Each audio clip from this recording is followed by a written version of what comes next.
overconfidence is a real classic. But this whole area is most commonly, not only, but most commonly looked at by researchers in the area that my day job's in, which is judgment and decision-making research. So looking at how people make judgments and decision-makings and why these things go wrong when they go wrong. And why they go right when they go wrong. Okay, so areas of judgment and decision-making very broadly. Judgment is just when, technically within this area, judgment is when you're making an estimate of a quantity. So a judgment of how far could I jump? Oh, about that far. It turns out to be about that far, so my judgment was slightly off.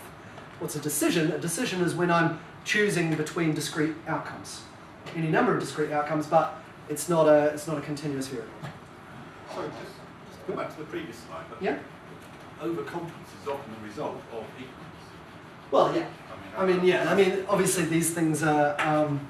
it's those areas that people are most ignorant in, that they're most overconfident.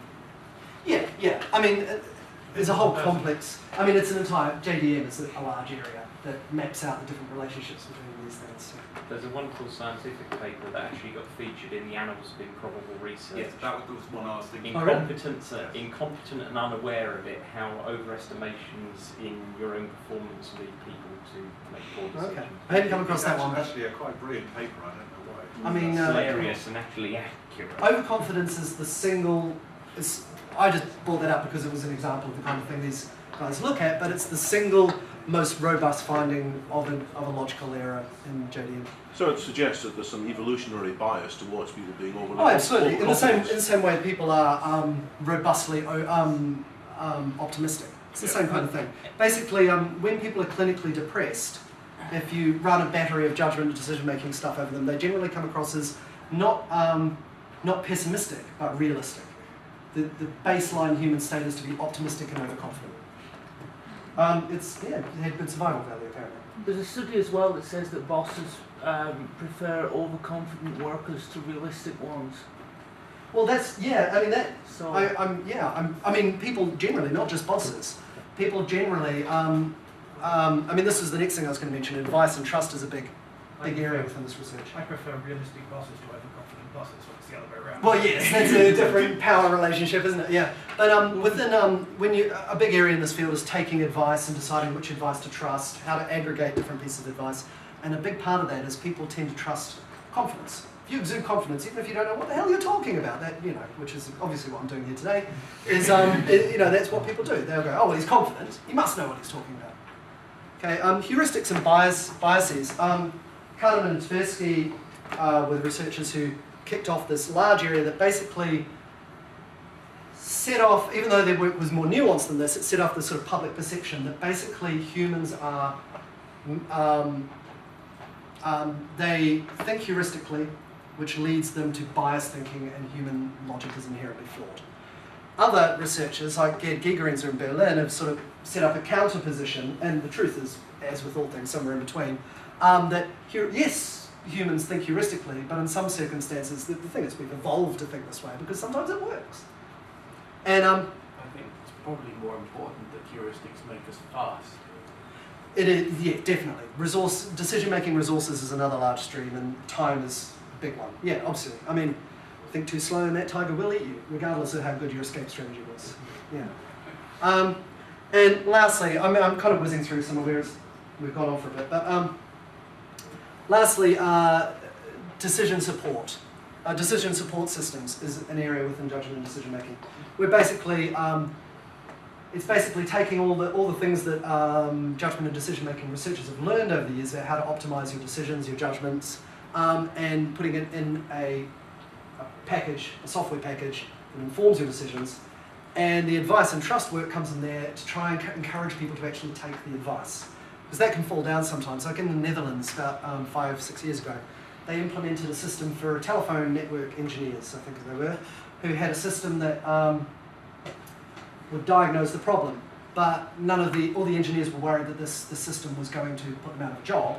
What they were supposed to do was go along, put in the information about the initial state of what they found, then put in what they did, and then put in the outcome. And so basically neural networks would learn what they did and how. And because these guys were worried about losing their jobs, they just put in random numbers. Garbage in, garbage out. There were no good predictions of how to fix anything ever. And a lot of telephone engineers were very relieved. Okay.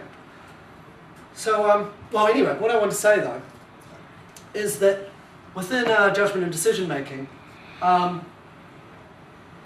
it's important sometimes with this kind of decision support to tease apart the factors in your decision or your judgment. And this is sort of bringing back all the things I said before. This is really the point of today's talk, that I think when you've got one of these extreme simulation scenario type technologies, if someone's going to make a judgment about whether or not it's feasible, you should ask of them or yourself at least 4 things. There are at least 4 questions there, not one. What's the promise of the technology? What is the risk? What is its technological plausibility? And should it work, is that in any way congruent or incongruent with the current belief systems of whoever's sitting at the table talking about these things? So I'll just go through these 4 and then that's it for today. So, promise. All right, these extreme technologies, if you didn't know, if you took them all together in the most optimistic scenarios, it all works and it gets implemented and it all does what people hoped it would do, then the full-blown scenario, life and death is no longer mediated by biology. There's an end to biological disease and scarcity, although of course there might be whole new varieties of disease and scarcity. And there are 2 entirely new vistas of exploration which handily sort of map roughly onto the whole AI and VR categories, and that humans who are post-biological, or whatever you want to call them, post-humans, it'll be a lot easier to get them off planet to go explore. It's no longer chimpanzees and tin cans. If you've got something to transmit to, and in some scenarios you don't even need something to transmit to, if you're just information, if we've worked out that you can encode everything sentient about a human as information, then we could travel at the speed of light, just transmit the information that represents the person. But the other vista for exploration, if you bear in mind that there's nothing you know about the world that actually isn't just a representation. You think that's a chair you're sitting on, that's a table in front of you. No, that sound, that feeling, that's the representation of what's in the world being concocted by your brain. If I went in with a soldering iron and did bad things to parts of your brain that represent those parts of the world, you would have great trouble perceiving those things. And as it happens, some of the more general sensations, the stuff we take for granted that you imagine can't be in your world, can't be in your head, it must be in the world, that's the stuff that's so fundamental to what it is to be a mammal, that if I went and took your brain with a soldering iron and took those bits out, I would also pretty much remove your ability to breathe, walk, that kind of stuff. So we're hardwired to not imagine that this is anything other than in my head. But necessarily it must be. I mean, everything comes in through your senses, it's mediated by your brain. But the second vista for our exploration is the fact that if we've got such control over the human condition, then there are a lot of different spaces, perceptual spaces, different interpretations of the reality you perceive that we could implement and play around. And this is dangerous, dangerous stuff because, as we know, you've only got to, I mean, drugs these days are messy things that modulate all sorts of neurotransmitters at once, turn all sorts of, they don't target a particular function. And you'd have a lot more control if you were actually modelling a human brain and then tweaking its parameters. But people often make this sort of assumption that not only is the world that they're confronted with the world and not a representation in their head, but to go a step further, that this is the only way reality can be. Now, of course, anyone who's, well, to get back to Tim Leary, anyone who's taken acid knows that actually you don't have to change a lot about your brain for things to seem pretty remarkably different. Now, most people will fall back and say, well, that's a hallucination. Well, I would say no, that's just a different interpretation of reality that has a lot less survival value. Basically, if I wandered around with a head full of acid, wouldn't be long before I got hit by a car. That doesn't make it any less real. It's just another interpretation of what's out there.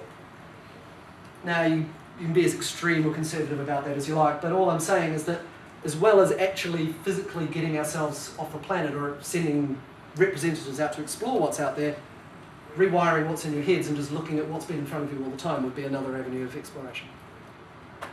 Risk, okay, we've talked about a lot of these things already, but things, if all these technologies came online, what might go wrong? Zombie uploads. That's the situation. We've got uploads that say, hey, I'm Bob, and I feel great. But actually it turns out there's no phenomenological awareness. It's basically might as well be a script for all of the inner awareness that's going on there. For my part, I'm one of the kind of people that thinks that even though there are